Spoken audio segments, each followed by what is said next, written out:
From CBS 47 and Fox 30, it's time for This Week in the 904.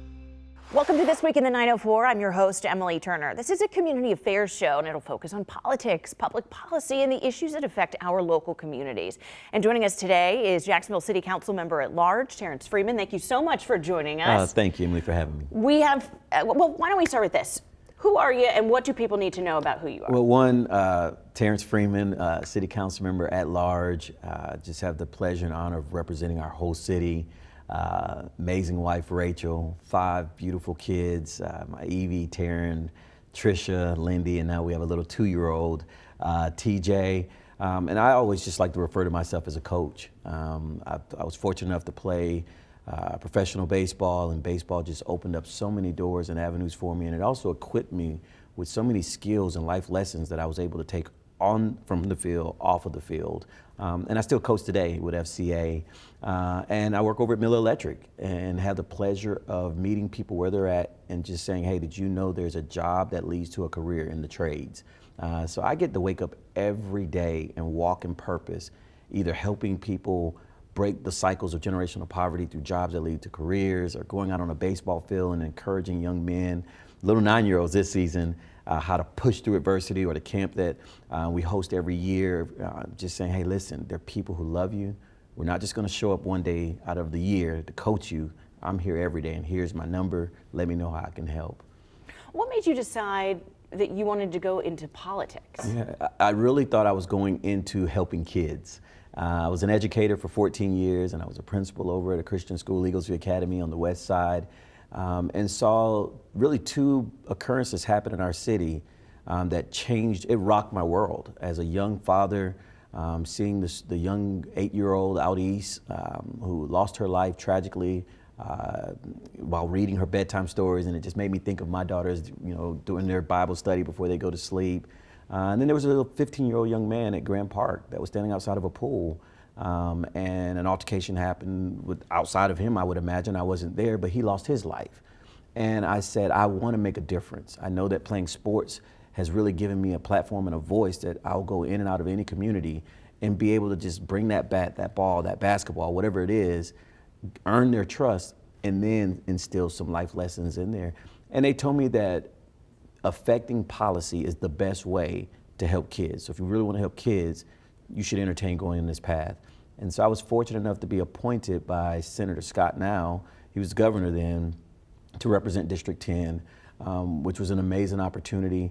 Definitely faced many challenges, but we were able to get in there in 9 months, and the community wrapped their arms around me. I still have many Jacksonville moms that call and check in on me, cutting trees, fixing street lights, tires on the side of the road. The administration partnered with me, and we really got a lot of work done. And so that next upcoming election, I was fortunate to get over 60% of the vote in an at-large seat, as opposed to just running for that district. And God has just blessed me. What District 10 is what part of town? At that time, District 10 would have been Rains, kind of that geographical area, and then it kind of weaved down over to Westside High School, Collins Road, 103rd. So you had 2 different dichotomies of communities. And so I loved the opportunity I had to be able to go over to 103rd and really deal with the community that faced its own particular set of challenges, while not losing focus on our urban core that we know for many, many years has faced challenges. Challenges such as when it rained on Monday, it was still flooded on Friday. And I just committed to showing up every day, walking in the parks with seniors in the mornings and taking notes, going to the Johnson YMCA, listening, God gave us 2 ears and 1 mouth, and then coming back with an answer. And sometimes the answer was, this is the best we can do. But I always came back with an answer. And I learned that they appreciate it, they trust you then. And so I really have a lot of community partners that help me fulfill this purpose that I believe God placed me on this earth to do. What are some of the things you've been able to pass or get past or do in your time in public office that's helped you achieve that goal? Well, I'll tell you, one of the first things when we were in District 10 was trying to clean up the park system, really trying to make sure that our kids had safe spaces that they could go to and have resources provided to them. So we, at Lonnie Miller Park, we did the park with the splash park, and we did the amphitheater. Then we went on to continue to add more value. And I think one of the biggest attributes for me right now was an initiative called the JUMP program, Jacksonville Upward Mobility Program, which was a trust fund for workforce development. So it was just continuing to create these bridges and pathways for individuals who are looking for that chance, looking for hope, to transition from one place in life to the next stage.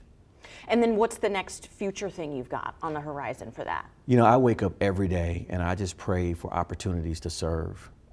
And I consider myself one that when I chose to come into this space, I said, I'm throwing my oars out of the boat, and God, wherever you lead me, I'll go. So I fear nothing. I feel like if I'm called to it, I will do it. And I just continue to look for opportunities to serve our community with a genuine heart and a love of people, a love of God, and a heart of service. So my time on the council, I'm in my second term. So obviously that's going to be coming to an end at some point. I was born in Tallahassee, and so would love to entertain at some point getting maybe over to Tallahassee and representing Jacksonville and doing the good work that I've done here in Jacksonville, continuing representing our residents here in Jacksonville and Tallahassee. And I know it's early in that fight, so feel comfortable to say no, but do you have any idea what that looks like, how that parlays into the future for you? It is early in that fight. I think for me, what's most important is focusing on the citizens of Jacksonville, showing up every day and continue to fight the good fight. You know, my year as president really brought some issues to the surface and to the conversation, which I loved. My 3 initiatives then was homelessness, it was affordable housing, and it was access to health care. And so you look at the great work that we've done now with UF Health, and we're redoing the trauma center. You look at the conversations we're having about homelessness now, how we're treating the least of them in our community. That was something important to me. You know, this political space, it's a tough one.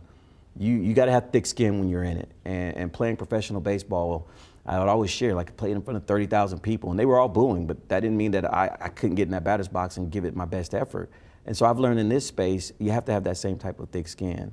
But I love the fact now that we're having these conversations. And there's so much more to talk about, especially when it comes to adversity, a challenge that you faced. Coming up just after the break, well, you'll have to stick around because you have fought and won an incredible battle. We'll be right back. From CBS 47 and Fox 30, you're watching This Week in the 904. Thanks so much for joining us on This Week in the 904. Our guest today is Councilmember at Large, Terrance Freeman. Again, thank you for being here. You talked a bit about adversity before the break, but there was a personal battle that you had. What was that? Yes, you know, Emily, I was living my best life, you know, 100 push-ups, sit-ups a night, coaching multiple teams, and my PSA levels, which was done annually in my blood check, they were rising, and my father was a prostate cancer survivor, and I went over to Mayo and they convinced me to do some further research and found out that I was diagnosed with stage 2 prostate cancer. You know, during that time, it was 6 months after my son had just gotten out of NICU fighting for his life. It was in a short period after serving on my time as council president, riding a high, and I was stuck facing the fact and the reality. At the time, I didn't know what stage it was that, hey, my life's ending, and here I am with all of these responsibilities, these amazing kids, a beautiful wife, and what are we going to do? And you were young. How old were you? I was 47, I think, at the time, 46, 47 at the time. Which is what really alarmed the doctors. But I learned something then. I learned how prostate cancer is very prevalent in the African American community with males, and I committed to bringing more awareness to it. But I think, Emily, it has to go beyond just saying, hey, go get your PSA checked. I think the conversations need to continue to, I was fortunate. I had great insurance. I was able to go and get the best treatment in UF Health, the Proton Therapy Center. But those types of treatments aren't cheap. So I do believe at some point we have to have these conversations that when we bring awareness to it, we have to come up with this pathway that we can help individuals facing this horrible instance get the treatment they need. And you and I have that in common. I mean, obviously I'm not having prostate cancer, but my father had prostate cancer. And until that happened, I didn't realize that most men die with prostate cancer, but not from it because it's so common. Yes. And cancer, the incidence rate of cancer in young people now is on the rise. And we were talking about how breast cancer has its own month, and yes, prostate cancer does too, but it's not a conversation in the same way. No, absolutely. Men, we are just so much wired. We're so wired to be tough. You know, we have to be the leaders, we have to be strong, that we neglect our own health. And then when we find out that we are facing challenges, we just hold on to it. And look, I was guilty of it. For 2 weeks, I didn't share it with my family, I didn't share it with anyone. But once I faced the realization that I'm dealing with something and God has given me a platform that I can reach out and share with others. So every conversation I'm in with someone now, I will always say, get your PSA checked, because it is a silent killer. And it's something that can be prevented. 97% curable if you catch it early. And it is something that we can catch early. How long was that battle? So I started treatment October 21st. I had 2 forms of treatment. I started radiation November 13th. I rang the bell December 22nd. And I finished my last part of treatment April 17th of 2024. And I'm just so grateful to be on this side. Yes, there are some side effects, but you know what, consider an alternative. I'm here, I'm able to be an advocate, and hopefully be an encouragement to others that are going through this battle. And Emily, I am sincere when I say this. If there's someone out there that's struggling with it and you can reach me and I am pretty easily accessible, call me. I've walked through this journey now with several individuals who I've never met before, but I understand what it's like when you're going through that cancer fog, when you're going through the worries of what is going to happen next. I'm here and I'm willing to walk through that journey with you. Yeah, it is. Cancer is just such a strong word. Like, it echoes around inside your body. Absolutely. But when it comes to prostate cancer, it doesn't have to be a death sentence. We just have to make sure that we're getting awareness. We have to make sure that we're getting them into the right places for treatment, and that we're talking about it. And if we get those things, I think that is something that we can continue to see numbers go down. Well, that kind of parlays into one of your 3 initiatives you were talking about with healthcare. Yes. I mean, how do you see that part moving forward? Well, I think some of the things that we're doing with UF Health, when you're looking at the work and the monies that we were raised through the private sector, through the help from the state and here locally, to rebuild that trauma center, that we know that that's where our indigent care is taken care of. It's one of the largest institutions, teaching institutions in the state. It is the largest employer of African Americans in our city. So I think by continuing to invest into healthcare and invest into UF Health there and ensuring that all have access to healthcare, to quality healthcare, I think that's one of the foundational blocks that if we can continue to do that, we're taking steps in the right direction. So you said when you were council president, which would have been you, Ron Salem, and now Randy White. Yeah. So your initiatives were, you said healthcare, homelessness, and affordable housing. Yes. Do you feel like those are still the 3 things at the forefront of our city, or do you think that's changed? No, I absolutely think they're at the forefront of our city. I think it's the forefront of our state right now. Listen, the secret's out on Jacksonville, and people are moving here in droves. And our state, under the leadership of our governor, and you look at our tax situation, people are flocking to Florida.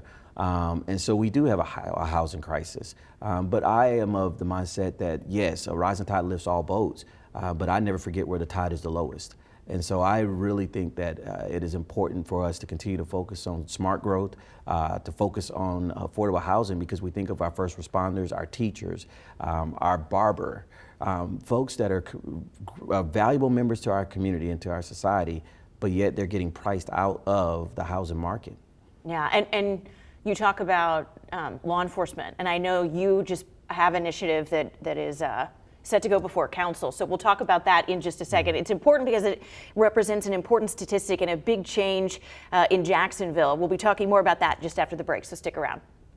From CBS 47 and Fox 30, you're watching This Week in the 904. Thanks so much for joining us on This Week in the 904. Our guest today is Jacksonville City Councilmember at Large Terrance Freeman. Thank you again for being here. We were talking about law enforcement, an initiative that you and Nick Hallen have both introduced.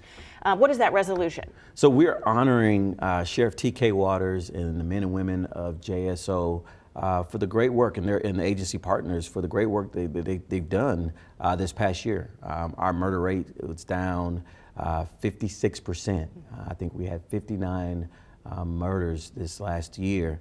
And we know that the loss of one life is one too many. And our hearts and prayers go out to those families of the victims. But this was something that we should recognize, because I think I know it is a turning point for our city. And it is a product of strong and bold leadership by our sheriff, tough on crime. It is a product of this council saying, we are going to, in the community, citizens saying, we're going to stand behind JSO, this agency, and we're going to continue to ensure that they have what they need to keep us safe. Yeah, and during the break, we were kind of talking about how that relates to the homelessness situation, especially with the bill that was passed in Tallahassee. Yeah. So Tallahassee really put a mandate out with teeth that really is forcing municipalities and cities to focus on how we're going to handle our homeless population. For folks, just real quick, so for folks who may not be as familiar with that legislation, can you just give a quick recap? So it was a House bill that came from Tallahassee that basically said that the homeless population were not allowed to have encampments and sleep in public parks, public spaces, and that each local municipality and city was responsible for, within a certain period of time, relocating them. And so I think it kind of dovetails on what we initially started in my year as president, saying we have to address this issue. The challenges that we're dealing with right now is and it's a little frustrating to me at times, is government moves slow. We know that one. That's one thing that I learned coming into the space, but we tend at times to put Band-Aids on it. In reality, we as elected officials, we're not experts, but there are experts out there who've been doing this for years, for decades. I actually served with one, Councilmember Jacoby Pittman. And I really think that we need to get them at the table. We had a year-long, and Councilmember Boylan, when he was on, I'm sure he talked about the committee that he led for me, where we really took a deep dive into the homelessness issue. The big word that we hear now often is compassion. We want to show compassion when we're doing it. And I agree with it. But that compassion means when we are relocating them, giving them the mental health treatment that they need, giving them the skills training. But what we're doing right now, I love our men and women at JFRD. They're doing an amazing job. But if you listen to Councilmember Diamond, he'll tell you now that the beaches are just being flooded with the homeless population because they're being relocated from downtown and they're now going out to the citizens of the beach. And so you're saying, is that compassion? Are we being compassionate to the residents of the beach? So we really need to just sit down. We need to come up with a sustainable plan that I think is holistic, and it needs to start and engage our experts in the industry and invest in them and let them help us address this issue. Because otherwise you're just shuffling the problem around. We're putting a Band-Aid on it, but in the Band-Aid that we're putting, we're using our first responders who are amazing, and I've seen them in action. Mm-hmm. I watch them just with so much compassion and love help a person get to a shelter. But I think that there's more than just getting someone to a shelter and getting them into a hotbed. I think that we can do so much more to that, and that's where the experts can really help us. It's interesting you say that. So I spent 7 years in San Francisco, which has a massive homelessness problem. I mean, the budget for San Francisco's homelessness was more than the entire city budget for the city of Davis, California. Wow. And it was still a problem. But I think there's the misconception that because they're homeless, if you put a roof over their head, it solves the problem, but it doesn't get to the root of the issue. It's 100%, and that's the problem we're dealing with now when we're doing these piecemeals or pilot programs, and let's come back next year and see what it looks like. And the next year turns into 2 years, and 2 years turns into 10 years, and that adds up to millions of dollars. When I think that we really can take a strategic look at it and bring the experts in, make the investment with those experts' opinions in, and really see this issue, I think, in my opinion, be resolved. What other issues do you think are the most pressing? So downtown, I think that I'm bullish on downtown. I truly believe that you can't have a suburb or a city of nowhere, and so we have to continue to put emphasis on downtown. I think that the homelessness part was a concern, and as we're addressing that, we will start to see more businesses return downtown and see it really truly be that vibrant city that we know it can be.